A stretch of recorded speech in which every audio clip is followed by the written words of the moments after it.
Vamos conversar agora ainda sobre esse assunto da crise na Venezuela com a professora de Relações Internacionais, Regiane Bressan. Professora, muito obrigada, hein, pela gentileza. Sábado, muitas vezes, é dia de descanso, então agradeço duplamente aqui pela sua presença conosco na CNN Brasil. Boa tarde, obrigada pelo convite e oportunidade de voltar aqui e falar mais uma vez sobre Venezuela. Professora, alguém tem algum poder de ordenar alguma coisa à Venezuela? A Nicolás Maduro, por exemplo, a gente cita o Tribunal Penal Internacional, tamanha importância. Mas o que o Tribunal Penal Internacional pode fazer contra a Venezuela? Ou o mundo está de mãos atadas e Nicolás Maduro tem vida própria? As relações internacionais, elas são compostas por organizações e estados, além de tantos atores internacionais. No entanto, a gente diz que os estados, eles são soberanos, ou seja, são os principais atores e nada está acima deles. Daí a dificuldade em tentar ter alguma influência ou pressionar ou resolver, vamos dizer assim, o problema na Venezuela. Tanto o Tribunal Penal Internacional, como a Organização dos Estados Americanos, como o próprio Mercosul, o UNASUR e tantas organizações internacionais, elas são intergovernamentais, elas são compostas por estados que são soberanos, ou seja, elas não têm poder de qualquer ingerência nesses estados. O que acontece é que as organizações internacionais, elas ajudam o quê? A organizar as relações entre os países. Assim como em cada organização nós temos regras e a ideia é que os países sigam, cumpram essas regras. Por exemplo, tanto a OEA quanto o Mercosul, além de tantas outras organizações, preconizam a democracia. A partir do momento em que o país assina, ratifica, faz parte daquela organização, ele deveria respeitar pela cláusula, pela ordem democrática. O que acontece é que a Venezuela, apesar de fazer parte de algumas organizações, ela não vem cumprindo com esse preceito. Além disso, os países no âmbito internacional não teriam muito o que fazer na medida que, como eu disse, os estados eles são soberanos. Por isso que o Brasil tampouco poderia invadir o país e resolver a questão. Ou seja, sobretudo o Brasil, cuja linha de política externa é da não ingerência. Daí o Brasil vem optando por um caminho de bastante negociação, de conversa, ainda que seja um caminho bastante árduo e difícil a política externa brasileira. Professora, estou aqui te ouvindo e já pensando em várias perguntas, até porque sou uma eterna admiradora dos professores e amo estar nessa condição de aluna. Eu estou aqui pensando uma coisa, as embaixadas não necessariamente, não, melhor dizendo, os países diferentes não necessariamente concordam ou não com as políticas daquele país onde eles têm uma embaixada. Então, a Venezuela, quando semanas atrás, por meio de Nicolás Maduro, vou usar uma expressão chula, pegou uma vassoura e começou como se fosse varrendo a diplomacia, embaixadores, podem ir embora. Ele pode fazer isso e mais. Não existe espaço vazio numa embaixada, ou seja, não tem como sair um embaixador, alguém tem de representar. E é isso que o Brasil fez com a embaixada da Argentina. Como é que fica isso? Porque não tem como ele pode decidir expulsar todo mundo? Como é que fica essa relação internacional? Bom, exatamente. Bom, primeiro a gente tem que lembrar que as relações consulares, elas são independentes das relações diplomáticas. Por quê? Eu posso ter uma divergência diplomática entre os países, mas eu posso manter as relações consulares. Por quê? Porque são elas que vão dar suporte à população daquele país no país estrangeiro, ou seja, era justamente o posto consular argentino, do Brasil, brasileiro, eles que dão suporte aos cidadãos, tanto argentinos quanto brasileiros, que vivem na Venezuela. Portanto, eu posso sim ter uma ruptura da relação diplomática, mas não necessariamente eu tenho que expulsar, eu tenho que deixar de ter uma relação consular. O que o Nicolás Maduro fez é que ele está não apenas descumprindo com a cláusula democrática no seu país, mas ele está rompendo com a Convenção de Viena sobre as relações consulares.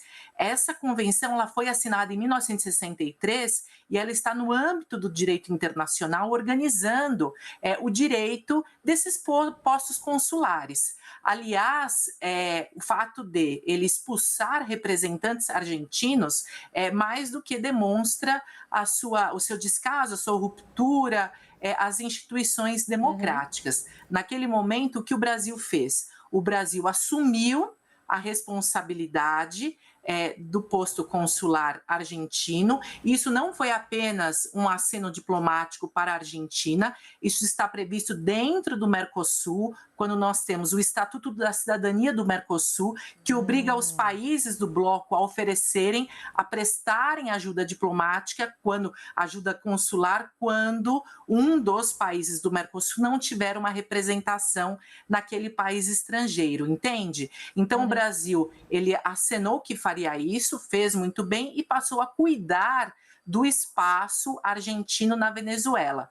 No entanto, soubemos que a partir do dia de ontem, justamente o governo de Nicolás Maduro começou a enfrentar esse espaço, cortando energia elétrica numa embaixada que estava, claro, recebendo perseguidos políticos venezuelanos. Professora, eu quero lhe ouvir também a respeito da prisão de Edmundo Gonçalves, porque, inclusive, o Brasil e a Colômbia manifestaram profunda preocupação após esse pedido de prisão e tudo mais. O que isso significa nesse cenário em relação ao próprio Ministério Público da Venezuela? Porque é complicado compreender como é que pode tanto poder estar debaixo do presidente, ou seja, o Conselho Nacional Eleitoral na Venezuela. Aqui no Brasil a gente tem a divisão, né? O Tribunal Superior Eleitoral faz parte do Poder Judiciário, tem nada a ver com o Poder Executivo. Na Venezuela você tem o Conselho debaixo do poder do presidente. E o Ministério Público, professora? Porque foi o Ministério Público que notificou algumas vezes Edmundo Gonçalves, você tem que vir depor, você tem que vir explicar aqui algumas coisas. O Ministério Público também está debaixo da asa do Nicolás Maduro? Exatamente. Então, o que acontece? O Brasil agora está vivendo essa situação bastante embaraçosa, porque o Brasil estava tentando, desde o início do 28 de julho, quando tivemos toda a problemática das eleições, ter uma negociação com um país vizinho. No entanto, a Venezuela continua executando perseguição política. Portanto, se Edmundo Gonçalves for realmente preso, isso denota ainda mais como a Venezuela vem rompendo com as suas qualquer estruturas democráticas e chancelando esse papel de um país autoritário, que já partiu há muito tempo, na verdade, para o autoritarismo. Mas a sua pergunta, ela deve ser bem entendida quando a gente imagina que Nicolás Maduro foi eleito democraticamente, e isso é muito comum em certos países da América Latina, e ele foi, ao longo do tempo, rompendo com a democracia, tornando instituições do país, que eram democráticas, ele vai justamente tendo poder, tendo influência, ele vai rompendo com a ordem democrática, tendo total influência, poder sobre essas organizações. Aliás, a gente já sabe, por exemplo, que os militares estão há muito tempo, desde a época de Hugo Chávez, ao lado do governo venezuelano. Portanto, o que a gente pode compreender que, a partir do momento que Nicolás Maduro foi rompendo com a democracia, ele foi tornando as instituições democráticas contaminadas pelo seu autoritarismo. Por isso que o Ministério Público também vem atuando ao seu favor, assim como o Conselho Nacional Eleitoral, que naquele momento decretou sua vitória, mas não realmente apresentou as atas, e até agora o mundo não conhece o verdadeiro resultado das atas. Professora, deixa eu trazer aqui o dinheiro, o petróleo para a conversa, porque dinheiro é poder, né? Principalmente nessas relações internacionais.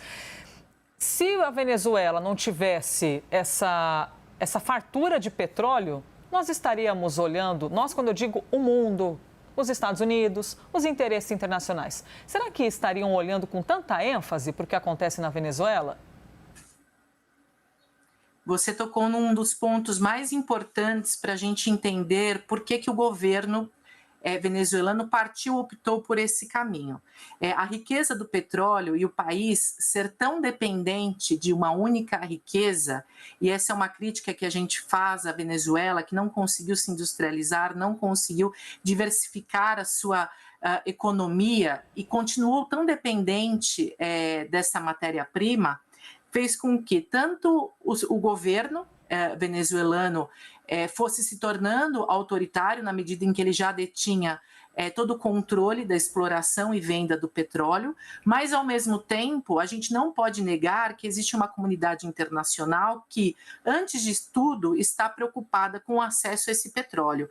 Eu posso dizer com tranquilidade que, claro, o mundo quer a democracia, mas existem interesses econômicos que muitas vezes se sobrepõem à própria bandeira da democracia. E é isso que acontece na Venezuela. Quando os Estados Unidos, no ano passado, arrefecem as sanções econômicas, porque ele está enfrentando uma guerra da Ucrânia com a Rússia e tem menos acesso ao petróleo russo, o que a gente entende? Que ele arrefece, ou seja, ele minimiza o tensionamento às sanções com a Venezuela porque ele precisa ter acesso a esse mercado, a esse petróleo. Aliás, a grande preocupação dos Estados Unidos é justamente essa. Será que um governo autoritário não vai me deixar mais ter acesso a essa riqueza que move a economia do mundo, mais acesso ao petróleo? Daí toda essa dificuldade, porque nós temos diversos regimes que já romperam com a democracia ao redor do mundo, inclusive na América Latina, mas não existe tamanha preocupação porque não são países que estão aí liderando a produção e exportação de um bem tão precioso à engrenagem da economia internacional. Então, este é um ponto muito relevante para a gente tentar entender o problema da Venezuela de diferentes ângulos e não cairmos numa armadilha que é uma polarização que só compreende um lado.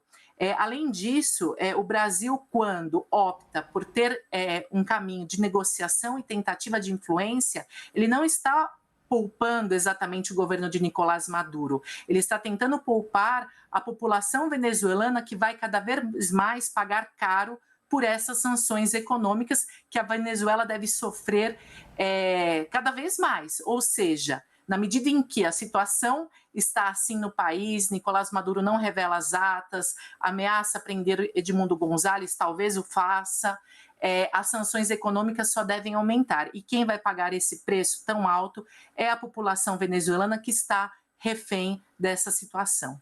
Professora, por isso, assim, primeiro, meu respeito e admiração pelos professores e as professoras desse Brasil, porque é fantástico poder ouvir um professor esclarecendo de maneira tão brilhante como a senhora está fazendo para a gente. Por quê?